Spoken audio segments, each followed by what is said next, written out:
Beleza. Pronto. Gente, capítulo 1, né? A gente fez a introdução semana passada e esse é o capítulo 1 propriamente dito, né? E o título dele é muito sugestivo sobre o que é que ele quer tratar. Ele diz o seguinte: tudo que você sempre quis, né? Tudo que você sempre quis, porque isso talvez seja realmente o melhor ponto de partida para a gente pensar na tentação da idolatria na nossa vida, como ela se manifesta hoje, como ela se manifesta na nossa vida enquanto cristãos, né, de maneira muito mais sutil. E aí ele fala, faz um relato no início aqui de história de uma moça, né, chamada Ana, que estava desesperada para ter filhos e ela consegue tê-los, né?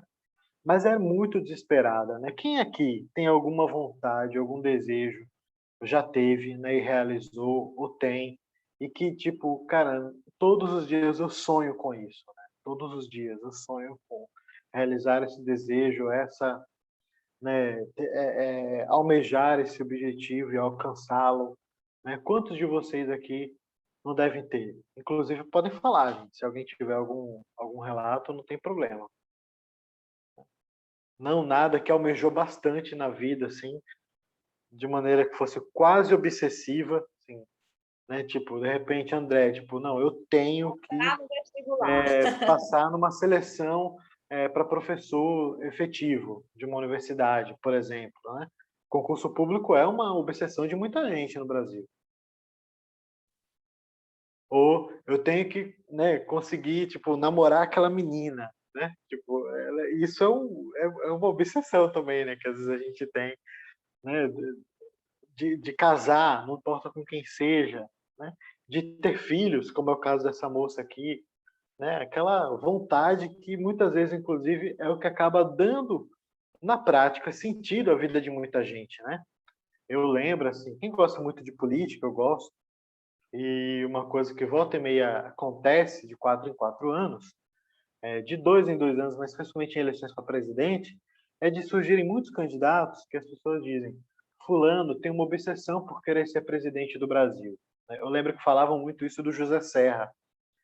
E hoje, por exemplo, falam mesmo de Ciro Gomes, né? Não, Ciro Gomes tá louco, alucinado para querer ser presidente. Tipo assim, a razão da vida dele, se ele não fizer isso, ele será a pessoa mais frustrada do mundo. Mas é muito frustrada, é muito arrasada, né? Desalentada, completamente sem sentido na vida, porque aquilo que ele sempre almejou, ele não vai conseguir, né? Isso que é muito comum no mundo político, de fato, que é esse almejar o topo do poder, né? Seja ser presidente, seja ser um governador, um prefeito, não importa, é muito mais comum do que a gente imagina.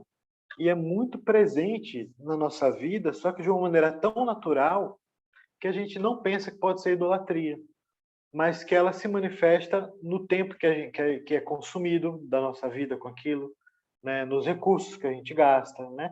Eu vendo esse relato aqui dessa mulher, um exemplo, né? Ela era louca por ter filho, desesperada, como ele fala. Aí você imagina quanto que ela não deve ter gastado com médicos, tratamentos, percebe quanto que ela não deve ter passado noites e noites e noites pensando, sonhando, né, tendo pesadelos com a possibilidade de não realizar. E quando vem a criança, o quanto que essas crianças, pelo relato aqui do Tim Keller, não se tornaram o centro da vida delas, né? E aí depois ele fala, porque ele diz isso, né? Ele diz que ela tem os filhos e o jeito como ela cria os filhos é de um jeito tão horrível que aquilo que seria a bênção, que é ter filhos, que é ser abençoado pelo Senhor, dar filhos a ela, e algo que ela desejava muito, se torna maldição na vida dela porque ela destrói. Ela destrói com o jeito como ela começou a criá-los, né? E aí ele fala também na questão do sucesso, de como o sucesso também tem esse lado, né? O sucesso é bom. Você alcançar o sucesso na sua vida profissional é muito bom, né? Eu fico pensando assim, meu Deus, se eu tivesse um grande êxito profissional e começasse a ganhar muito dinheiro, eu fico pensando, poxa vida, isso seria incrível, maravilhoso. Mas por outro lado, como eu saberia lidar com isso? O quanto que, por exemplo, isso não iria piorar meu caráter, que já não é muito bom, sabe? Tipo, que é o exemplo de Hollywood, né? Hollywood, que ela dá o exemplo aqui, os atores eram pessoas maravilhosas quando eram pessoas simples, mas aí se tornam estrelas e aí, de repente, viram monstros, né? Gente, isso não é apenas um caso específico para atores famosos, mas é algo que pode acontecer com qualquer um de nós, de quando conseguirmos alcançar o nosso objetivo ou alcançar um sucesso, a gente virar idiotas, né? Virar monstros. Tem um caso muito interessante no campo da igreja, da teologia, de um caso assim, que é o do Mark Driscoll. Mark Driscoll é um pastor americano de um movimento faz um tempinho, no início dos anos 2000, quando estava começando a pegar a moda do movimento reformado lá nos Estados Unidos primeiro, depois foi que a moda veio para cá. Mas lá, quando eles estavam redescobrindo, né, John Piper, esses caras, John Stott, não sei o que lá, tinha esse pastor jovem que era meio que um dos líderes desse movimento informalmente, e inclusive o movimento dele chamava Reformição. Não sei se alguém já ouviu falar nessa expressão, Reformição, porque era um movimento reformado de uma pegada muito missionária, evangelística na cidade. E assim, cresceu. E a igreja dele bombou, a igreja dele em Seattle, uma cidade grande dos Estados Unidos, bombou pra caramba, assim, ficou enorme, uma mega igreja, e ele ficou muito cheio de si. E é curioso isso. E ele caiu no ministério. Mas ele não caiu porque ele adulterou, que é o mais comum a gente ver, ou ele abusou, se envolveu em escândalo sexual ou financeiro, que geralmente quando a gente vê pastores caindo nesse sentido, né? Ou escândalos sexuais ou escândalos financeiros. No caso dele, ele caiu como? Na arrogância. Ele ficou tão cheio de si, que a igreja mesmo disse para ele: para, né? E tirou ele do ministério lá, né? Colocou ele na geladeira para ele repensar a vida. Por quê? Porque ele estava muito cheio de si, tinha virado um monstro por conta do sucesso do ministério dele. Isso pode acontecer com qualquer um de nós, né? A gente alcançar aquilo que a gente tanto queria e acabar sendo destruído por conta disso, né? E destruindo aquilo que, na verdade, na nossa mão devia ser bênção. E aí que é o problema, é a inevitabilidade mesmo da idolatria como um assunto que a gente precisa enfrentar. Ele cita aqui alguns comentaristas judeus, né, que ao longo desse livro ele vai citar muitos comentaristas da Bíblia judeus, filósofos judeus, que vão dizer: a Bíblia, do início ao fim, ela trata de uma rejeição à idolatria. Por quê? O que a Bíblia é? A Bíblia é uma testemunha do Deus verdadeiro. Então, um dos objetivos da Bíblia é destruir os ídolos que a gente possa ter no nosso coração, que a gente possa construir, né? Então, vai ser tratado sobre idolatria de Gênesis ao Apocalipse, do início ao fim. A gente vai ver o tema da idolatria tendo que ser tratado. Por quê? Porque ele sempre vai ser recorrente na nossa vida. E o que é interessante que ele fala aqui, que é a lógica, que é o modo como ele constrói todo esse livro, gente, é que ele vai dizer o seguinte: para cada um desses ídolos mais fortes do nosso tempo, que é o amor, o dinheiro, o sucesso e o poder, existem narrativas bíblicas que podem nos explicar como que essa idolatria funciona na nossa vida e qual é o antídoto para vencê-las. E é o modo como, na verdade, esse livro está todo estruturado, gente. Em cada capítulo, vocês vão ver uma narrativa bíblica sendo exposta. Isso é muito legal, né? Porque ele vai tratar sempre tratando de uma narrativa bíblica. Isso é massa porque, inclusive, não só ele vai nos explicar muitos textos, como também é meio que quase com uma pregação escrita mesmo, né? É bem possível que ele deve ter tirado isso de muitas pregações dele mesmo. E o texto que ele começa, né, para esse capítulo, qual foi a história que ele escolheu? A história de Abraão. Que a gente muitas vezes, quando pensa em Abraão, não imagina Abraão como um exemplo. Aliás, ele está longe de ser o exemplo que nós daríamos de um idólatra na Bíblia, né? Acho que seria uma das últimas pessoas que a gente pensaria, porque Abraão é o pai da fé, a quem Deus se revelou, né? Revelou a si mesmo e deu promessas e fez uma aliança com Abraão. A gente não pensa muito em Abraão como um idólatra. Primeiro que Abraão é um idólatra de origem, porque Abraão ele vem de Ur dos Caldeus, esse dar o lugar da onde ele vem, né? é uma maneira, inclusive, do autor do texto, né, de Gênesis, Moisés, dizer, olha, Abraão, nosso pai, veio de uma terra de idólatras, né, de gente idólatra, e diz a tradição judaica que o pai dele, Tera, Taré, né, depende da tradução da Bíblia que você tiver, era um fabricante de ídolos em Ur. Fabricava ídolos. Esse era um ofício, gente, muito importante, muito comum, né? Era uma indústria muito importante na antiguidade, a fabricação de ídolos. E o pai dele fazia ídolos. Então, a idolatria era algo, inclusive, comum na vida dele, né? Ele é alguém a quem Deus se revela, mas que ele não estava buscando a Deus. É Deus que busca Abraão, faz uma aliança com ele, né? O chamando para deixar todas as coisas para trás, o chamando para deixar a família, deixar tudo aquilo que podia significar segurança para a vida dele, né? E ir para um deserto, um completo desconhecido, porque Abraão nunca tinha estado em Canaã, né? Abraão nunca tinha estado lá. Abraão migra de Ur para Harã, que é mais ao norte do país dele, e de lá, né, Deus o manda para uma terra que ele nunca tinha estado, né, e faz promessas que não fazem nexo algum com a realidade dele, porque em ti serão benditas todas as famílias da terra, mas ele mesmo não tinha um filho, né? Mas ele foi chamado aí e assim ele fez, né? E esse, sem saber de maneira alguma para onde ele ia, mas foi assim que ele fez, ele atendeu o chamado do Senhor. E o Senhor faz promessas a Abraão, né, quando o chama. Faz promessa de um filho, né? E a promessa desse filho, ela demora, mas demora muito tempo. Quando Abraão é chamado por Deus, Abraão tem ali em torno de 70 e poucos anos, e passa o tempo, passam-se décadas, né? E Abraão fica agoniado com a espera. Imagine, Deus te promete uma coisa. Gente, pode falar. Acho que é, acho que é Mariana. Acho que é Miriam lutando com Mariana. O que que acontece? Essa espera é muito longa, né, para a vida de um homem. Ele esperando ali um tempo e nada do filho vir, o filho que o Senhor tinha prometido, né, o descendente, e ele chega para Deus e pergunta, né, a Deus, né, o que é que, por que é que as coisas estão acontecendo daquele jeito.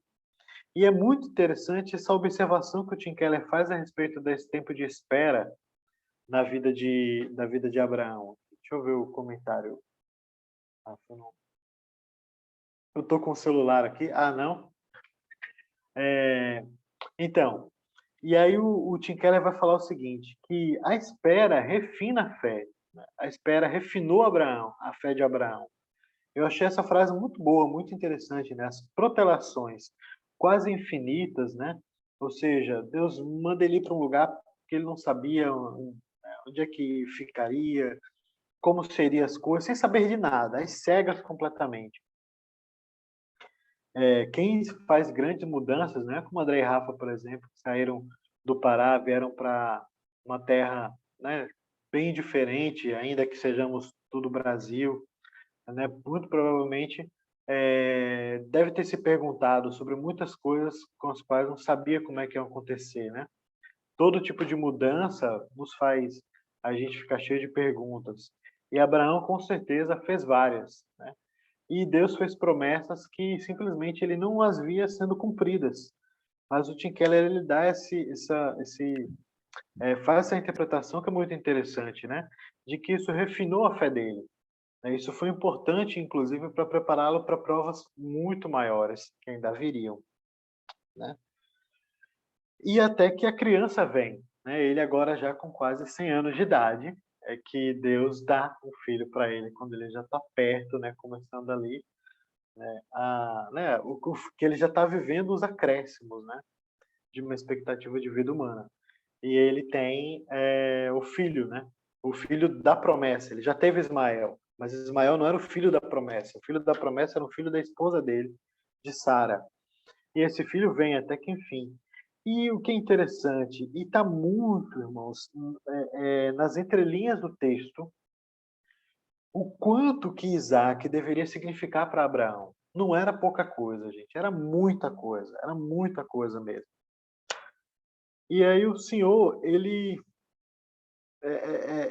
acontece que vem uma pergunta no ar, e que para a gente hoje já está respondida, porque nós vivemos depois do ocorrido. Mas na época, pense, né? Abraão era chefe de um clã, uma série de pessoas. Ele tem ali, ele é um patriarca daquele período no Oriente Médio. Ele tem servos, né, e servas à disposição dele. Ele tem esposa, ele tem um filho com uma serva da esposa. Ele tem parentes, inclusive, que era o caso de Ló, o sobrinho dele. E ele não tem um herdeiro. Esse herdeiro vem, não é pouca coisa. Então esse herdeiro era muito, significava muito na vida dele.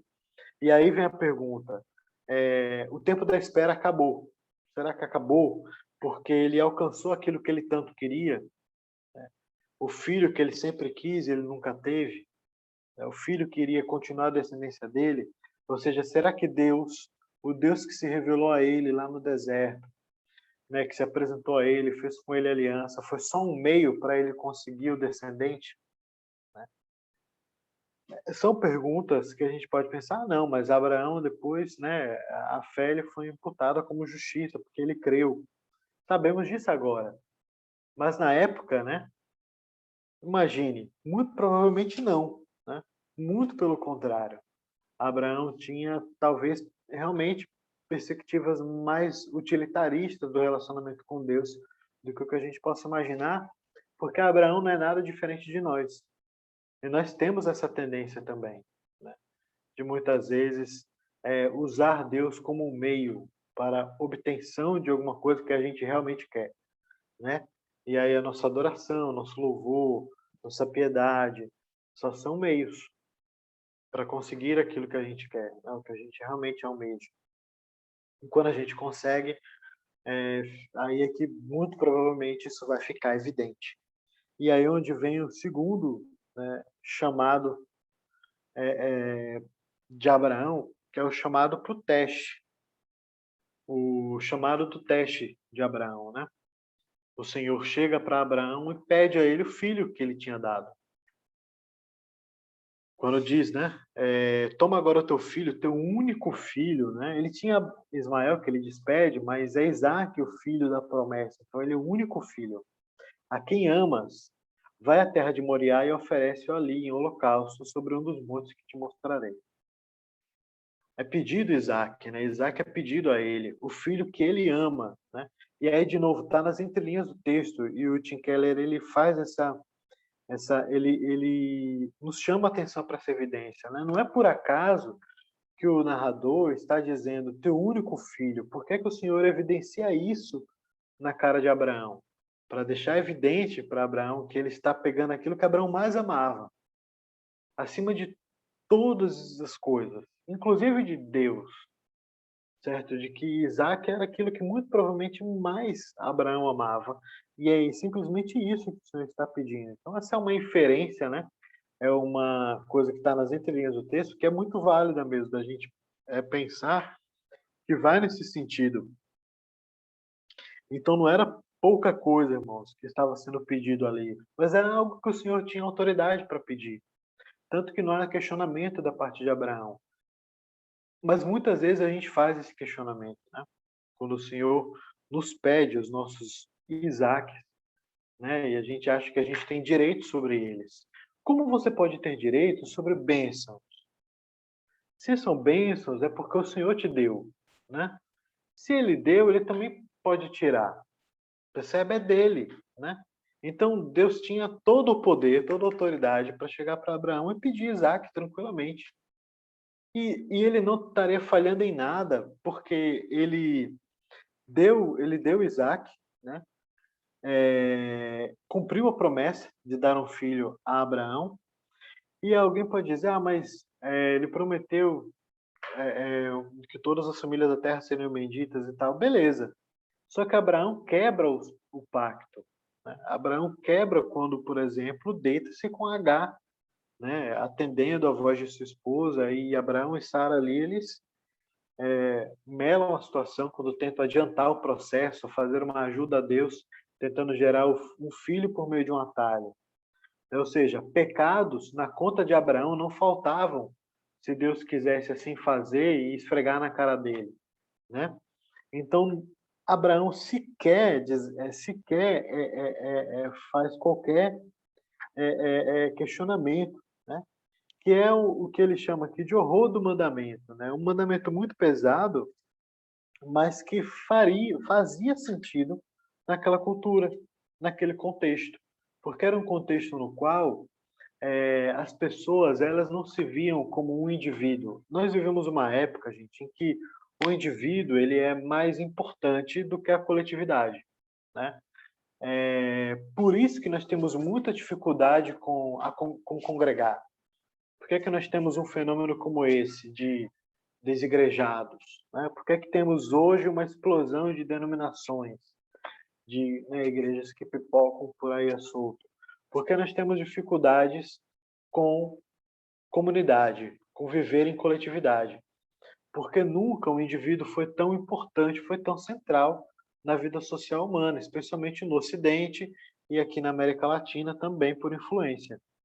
E o que acontece? Não era essa a realidade da época de Abraão, na qual o coletivo era muito mais importante.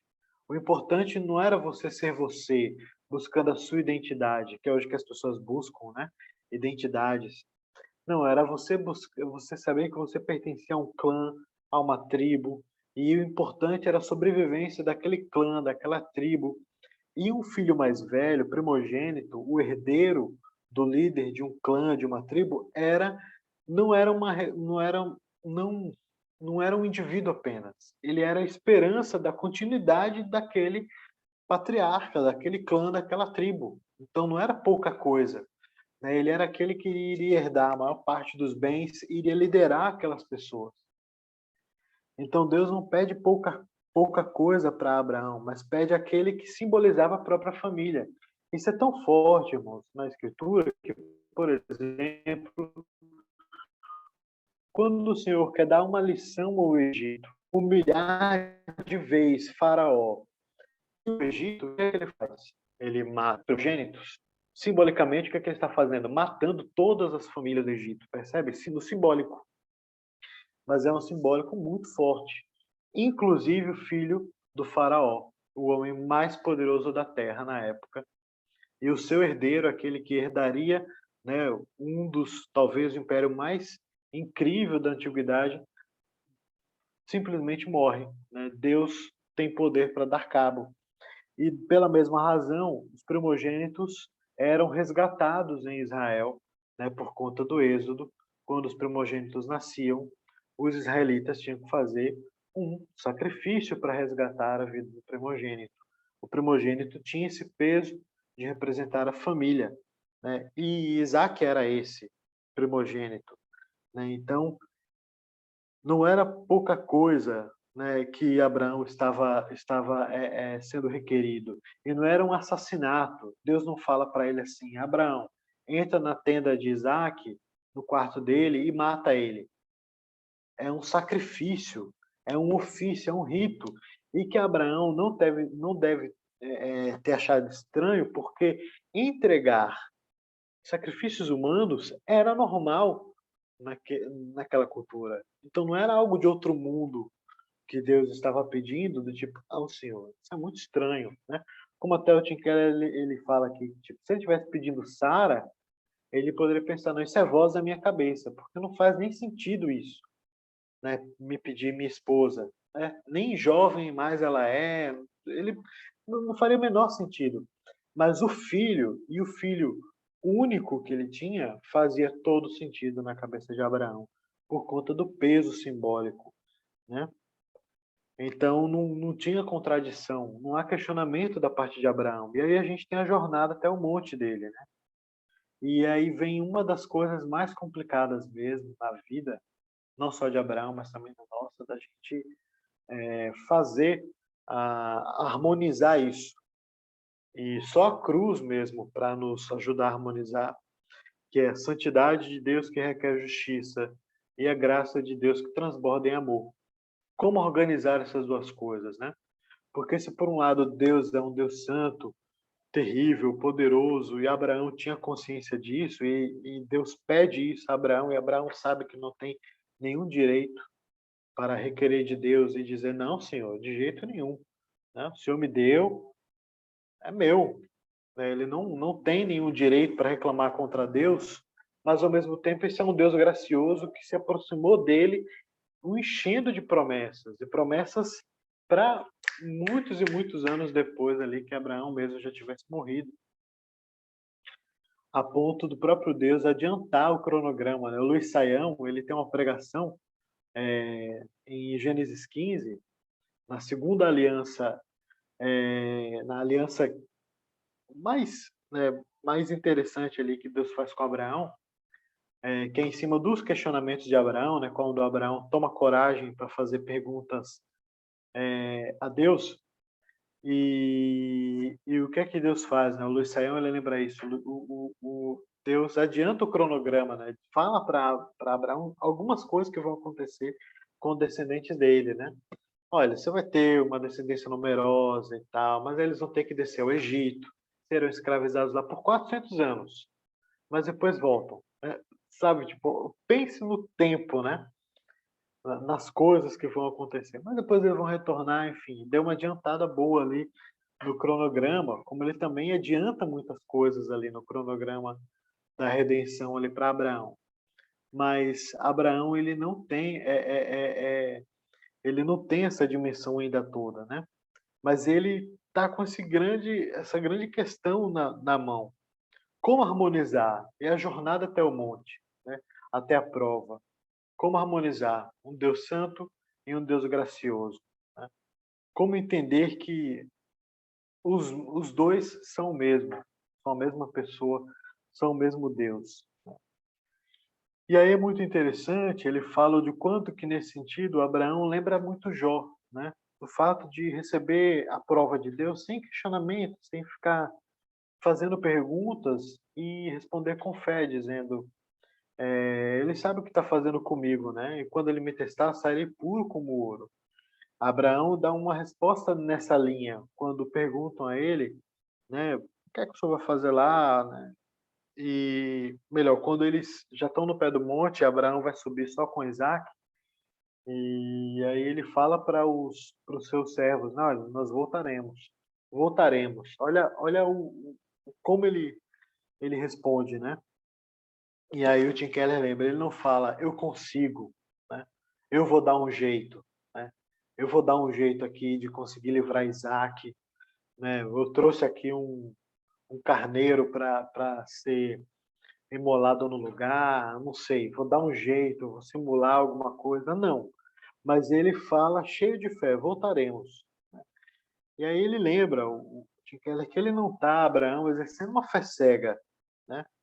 Mas de entender isso, não pode ser, né? O Deus que me prometeu esse rapaz, me fez promessas que obrigatoriamente não fazem sentido sem que esse rapaz chegue à maturidade, tenha filhos, tenha netos, certo? Tenha bisnetos, ou seja, não faz sentido, né, ele me pedir esse rapaz e agora simplesmente, né, tipo, não, a conta não fecha, mas ao mesmo tempo ele sabe que tem que ir. O Tim Keller faz essa observação dizendo que, se por um lado, se ele ficasse com se ele não entendesse, né, a santidade de Deus, ele poderia muito bem desobedecê-lo, então, né? Se Deus não é santo, por que é que eu vou obedecê-lo, né? Por que é que eu obedeceria?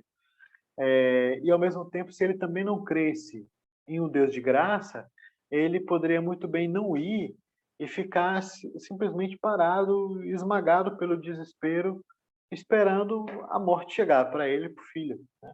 E não é isso que ele faz, ele age. Deus o coloca em movimento, ele vai para o monte, ele faz as coisas que Deus está pedindo. Isso é interessante, só a ação de Abraão de ir fazer aquilo que Deus havia pedido já demonstra a esperança, a fé dele, que lhe foi imputada por justiça, como justiça, de que Deus não iria mentir de que o mesmo Deus santo que requer Isaac é o mesmo Deus gracioso que vai dar algum jeito de salvar Isaac. Vai ressuscitá-lo, como o autor de Hebreus interpreta, mas vai dar algum jeito, vai acontecer alguma coisa. E ele vai, faz o sacrifício, né? Constrói o altar, coloca lenha, coloca o menino sobre a lenha e vai sacrificá-lo. Quando o anjo, né, o impede, porque Deus agora provou Abraão, porque Abraão entregou a Deus aquilo que ele mais amava, né? Disse: Senhor, eu posso viver com tudo, né?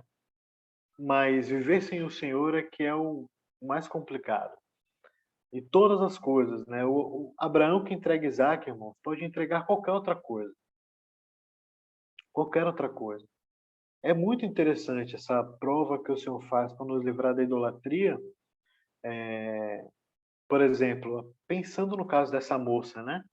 Que Deus deu os 2 filhos, né? Mas ela não os criou bem. O que é que Deus vai fazer para tirar a idolatria dela? Matar os 2 filhos dela? Entendeu? Não. Mas vai fazer com que ela enxergue a idolatria dela e ela aprenda a entregá-los, para que, inclusive, se por um acaso aquelas 2 crianças faltassem, ela conseguisse ainda assim viver, porque ela tinha um motivo para viver que estaria acima dele, né? É muito complicado isso para a gente, né? Sobretudo para quem é pai, para quem é mãe. E o caso de Abraão, né? Toca fundo nisso, porque Deus pede o filho de Abraão, mas Abraão dá. Abraão dá nessa esperança. Mas é fundamental que Abraão desse, porque quando Abraão entregou Isaac, né? Ele entregou para Deus tudo que ele tinha de mais precioso, tudo que ele tinha de mais importante. Ele disse: toma, é do Senhor, é seu, né? Não, tipo, não é nada meu. Tem um relato de uma senhora sobrevivente do Holocausto, né? Eu vi isso numa pregação do Reverendo Santana. E muito forte essa imagem dela. Ela falando que a experiência dela no Holocausto a ensinou a segurar bênçãos, dádivas, com mãos trêmulas, né?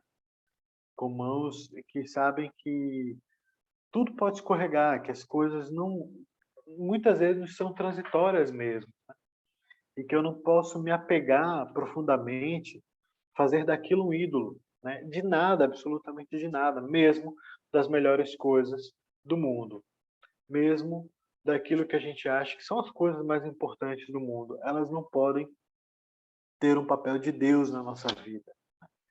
Uma coisa, por exemplo, que ele fala a respeito de Isaac, né? E de filhos em geral, mas aí especificamente de Isaac, o quanto que deveria ser pesado. E seria pesado para Isaac carregar as expectativas que você joga sobre uma divindade. Porque pensa numa coisa, pensa que Deus, que Abraão não fez. Abraão desobedece ao Senhor, não faz, né?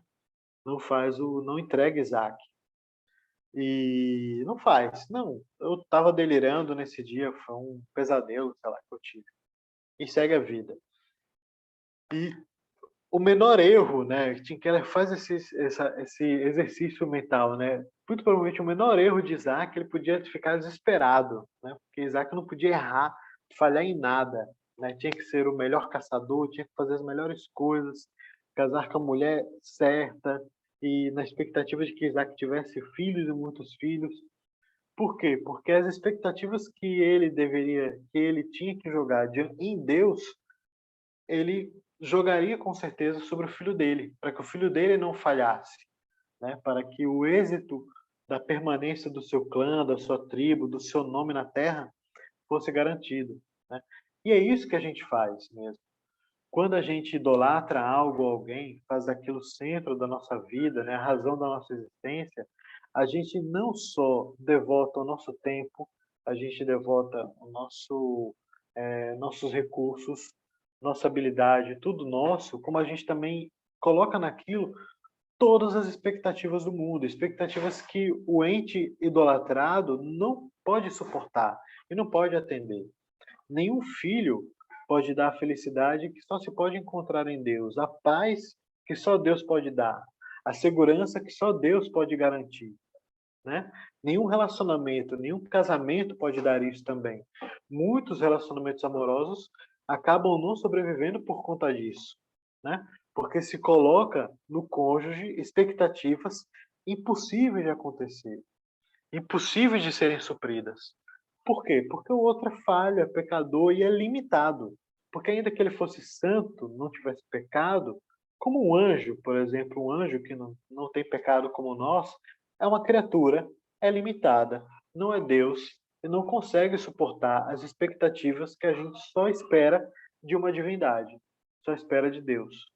E só Deus tem ombros largos suficientes para poder atender às expectativas que nós temos, né? De redenção, de salvação, de felicidade plena, né? A qual o Antigo Testamento chama de shalom, né? De paz. E esse é o perigo das melhores coisas do mundo, né? E aí ele dá um conceito de temor muito bom, gente, muito interessante. Para mim, pelo menos, foi bom porque eu sempre tive dificuldade com essa, né, com esse conceito. O que a Bíblia quer dizer com temer a Deus? Não é um mero medo de Deus por aquilo que Deus é e pode fazer, né, do ponto de vista da justiça, do poder, mas também é um entendimento de que temor a Deus é comprometimento com Ele de todo o coração. Eu achei esse entendimento muito bom, né? Por que temer a Deus? Um homem temente a Deus é um homem comprometido com Deus, leva a sério a Deus, de todo o coração, completamente, de todo o coração. É por isso que a exclamação do Senhor depois do sacrifício, né, e aí torna as coisas mais claras. Agora eu sei, né? Agora eu sei que você confia em mim, que sua fé está em mim, que você me ama. Né? Por quê? Porque você me entregou aquilo que você mais ama. Então, tipo, agora eu sei. Não que ele estivesse tentando descobrir se Abraão o amava de fato, mas porque o Senhor estava fazendo com que ele passasse pela fornalha, se purificasse, né? Como Jó fala sobre si mesmo e as provações, né?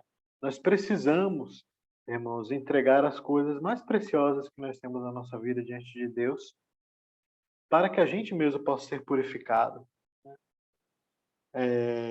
E Isaac, nesse sentido, foi sim um meio para esse propósito. Né? Todas as coisas boas e as maiores bênçãos, né? As coisas mais importantes, não é qualquer bênção que possa existir na nossa vida, se a gente não estiver disposto a entregá-lo, né, a Deus, é porque muito provavelmente isso já tem se tornado um ídolo na nossa vida, né? Está nos escravizando. Mas é fundamental a gente fazer isso.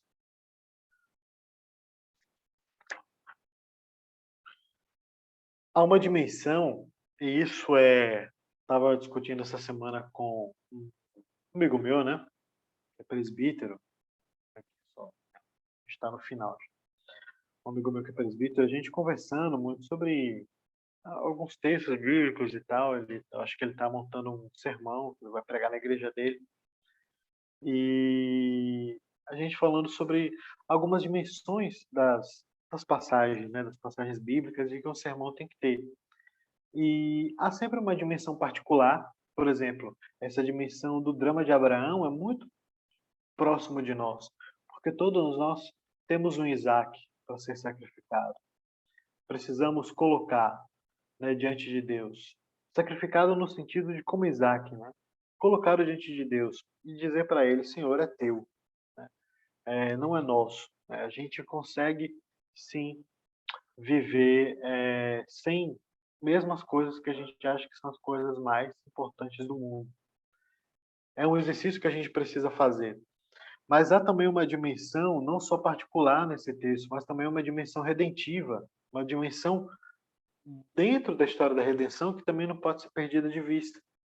Porque, inclusive, essa dimensão redentiva é a que vai fazer todo o sentido na nossa vida, a gente compreender de uma vez por todas que o mesmo Deus que é santo também é gracioso, que é a realidade de um substituto, né? Quando Abraão entrega Isaac e Deus não permite que Abraão faça mal ao menino, surge um carneiro, né, com sua galhada, ali trepada nos arbustos ali, ele enganchado, e ele sacrifica o carneiro no lugar, né? O carneiro, ele é o substituto de Isaac, apontando, né, de maneira redentiva para o sacrifício de Jesus ali naquela região de Moriá, que é a região onde Jerusalém vai ser fundado alguns anos depois, e Jesus vai ser crucificado ali no Calvário, um dos montes ali da região de Moriá.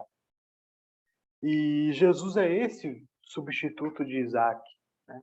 É realmente quem dá paz entre Abraão e Deus, né? Cumpre a promessa, cumpre a promessa. E ele relembra isso, relembra que o Senhor Jesus, ele é quem dá sentido a toda essa história de fato, porque é nele em que Deus pode ser justo, santo, aquele que requer Isaac, mas o justificador, aquele que não permite que Isaac morra, para que o próprio Cristo, o próprio Deus morra no lugar, né? Há uma dimensão aí redentiva que a gente não pode chegar tirar de perspectiva, mas aquele carneiro morrendo no lugar de Isaac, né, simbolizava Cristo alguns milênios mais tarde, morrendo no lugar não só de Isaac, mas no lugar de Abraão e no nosso lugar também. E aí ele fala, né, ele sugere a nós, pense na sua jornada para os montes. Né? E essa jornada, irmãos, ela pode ser muito longa, muito dolorosa, muito cheia de incertezas, mas ela é o grande período de adquirir sabedoria, de adquirir maturidade espiritual mesmo na vida, de não entender que a nossa adoração, nosso louvor, muitas vezes pode ser só atitude da boca para fora, né? O Saião, nesse sermão que eu comentei, ele fala uma coisa que é a realidade, assim, que, vamos ser sinceros, né? Mas uma parte da nossa adoração, mesmo no domingo, ela é muito mais da boca para fora, ela não é profunda sempre, ela não é sempre profunda, mas há momentos na nossa vida em que ela é muito profunda, que você sente que ela sai da alma mesmo, né? Que a sua alma se rasgando de verdadeiro louvor diante de Deus, de verdadeira adoração.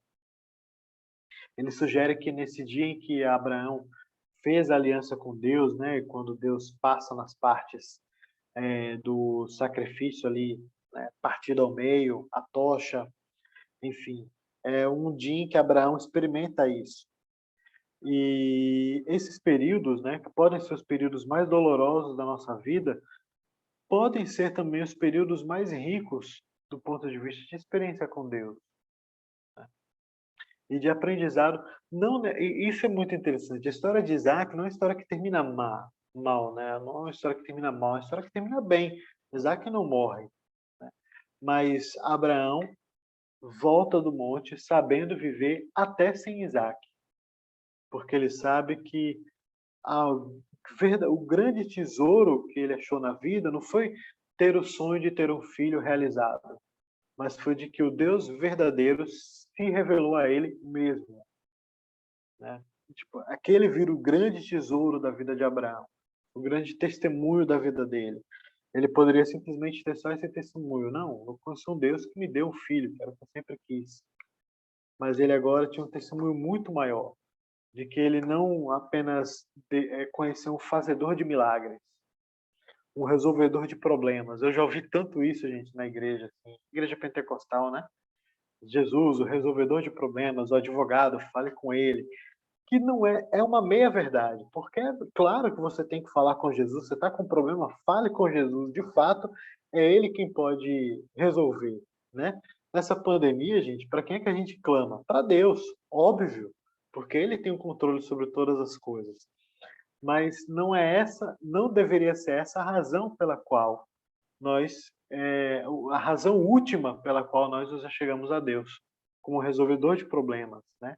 E é isso que ele nos ensina didaticamente na nossa vida, né? Aí nos livrando logo de cara desses ídolos falsos, que são as coisas mais maravilhosas que podem ter na nossa vida, mas que muitas vezes colocamos em cima delas expectativas que elas não vão atender. né, e colocando nelas uma razão de viver que a gente só encontra em Deus, né. Esse é o tratamento do Senhor conosco, né, que Ele nos ajude a crescer nisso, nas adversidades que Ele nos colocar, né, sabendo que no final Ele garante a nossa vitória, o nosso êxito, que sairemos purificados como ouro, né, e que até mesmo o nosso Isaac, que teremos medo de perder, quando nós perdermos o medo de perder Isaac, aí vai fazer todo sentido tê-lo, inclusive, né. Fez todo sentido para a vida de Abraão ter Isaac depois que ele perdeu o medo de perder Isaac, porque ele sabia que ainda que perdesse Isaac, teria o Senhor com ele, né. Ele termina falando disso, né, de que muita gente só vai aprender a ter Jesus, né, vai perceber, né, aqui, como muitos aprenderam para depois ensinar. Ninguém percebe que Jesus é tudo de que necessita, até ele ser tudo que se tem. Era esse o ensino que o Senhor queria dar para Abraão, e é esse um dos primeiros ensinos que o Senhor também quer nos dar, para que a gente aprenda, né, de que Jesus é de fato o único que nos tem, né. Se um dia um de nós tivermos, ou no dia onde nós tivermos uma situação, eu fico imaginando, por exemplo, quem está num quarto de hospital, numa UTI, né, sem a presença dos familiares, só com os profissionais ali, e os profissionais não têm muito o que fazer, a não ser aquilo que eles devem fazer como profissionais. Eles não são Deus. Meus irmãos, nessa situação, eles só têm a Cristo, não tem mais nada, né. Então, que a gente aprenda a viver nessa perspectiva, né. É nisso que a gente se torna de fato verdadeiramente vitorioso e consegue falar aquilo que o apóstolo fala quando diz: "Sei viver na fartura, né, e sei viver na carência, na falta". Por que que ele sabe viver na fartura? Porque ele sabe viver na falta também. Porque ele sabe que seja numa situação ou noutra, ele tem a Cristo, né. No fundo, às vezes eu tenho a impressão de que esse, na verdade, a gente faz tudo o que a gente faz, estuda a Bíblia, uma série de textos, e pastores e mestres têm que aprender hebraico, grego e teologia sistemática só para isso, só para que a gente aprenda isso, de que no final tudo que a gente tem é Cristo, mais nada, para que a gente aprenda isso, né? Aprenda de fato a colocar os nossos Isaques diante de Deus, né? E aprender que até sem eles a gente pode viver, né? Mas de que o nosso verdadeiro tesouro mesmo é o Senhor. A palavra está franqueada e Marcela pode fechar.